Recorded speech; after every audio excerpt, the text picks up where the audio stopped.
পবিত্র ঈদ উল আজহা ছুটিকে ঘিরে বিনোদন প্রেমীরা ভিড় জমাচ্ছেন দেশের বিভিন্ন পর্যটন কেন্দ্রে।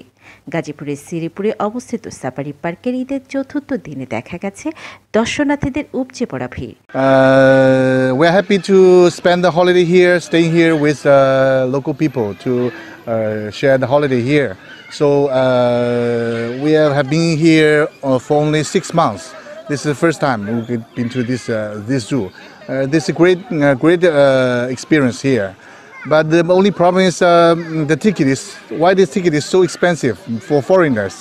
ঢাকা থেকে প্রায় ৪৫ কিলোমিটার উত্তরে বিস্তীর্ণ সবুজ অরণ্যে গড়ে ওঠা এই পার্কে সকাল থেকে উৎসুক মানুষের ঢল। শিশুরা মুগ্ধ চোখে দেখছে নানা প্রজাতির প্রাণী, বড়রাও উপভোগ করছেন প্রকৃতির নিবিড় ছোঁয়া। আমার নাম রুসাইফ আলম। আমি সাভার পল্লী বিদ্যুৎ থেকে এসেছি। আমি আমার পরিবারের সাথে এসেছি। আমি এখানে অনেক মজা করেছি, আমার এখানে অনেক ভালো লেগেছে। সবুজের মাঝে প্রাণ উচ্ছ্বাসে ভরপুর এই দিন যেন হয়ে উঠেছে আত্মার এক প্রশান্ত যাত্রা। কেউ দৌড়াচ্ছে, কেউ ছবি তুলছে, আবার কেউ প্রকৃতির কোলে খুঁজে নিচ্ছে স্বস্তি।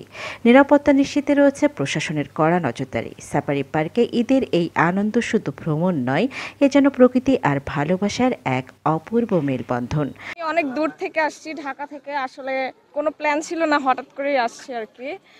সাফারি পার্কে আসলে জীবন্ত প্রাণীগুলো দেখে অনেক ভালো লাগছে, যে বাসে করে নিয়ে যাচ্ছে আধা ঘন্টার মতো। আসলে খুবই সুন্দর উপভোগ করতে পারছি। প্লাস হচ্ছে মিউজিয়াম আছে এখানে, মিউজিয়ামেও অনেক ভালো সুন্দর প্রদর্শনী জিনিসগুলো আছে।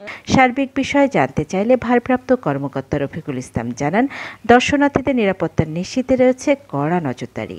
সার্বক্ষণিক নিরাপত্তা ব্যবস্থা নিশ্চিত করার পাশাপাশি দর্শনার্থীদের সর্বোচ্চ সুবিধা দিতে আমরা বদ্ধপরিকর।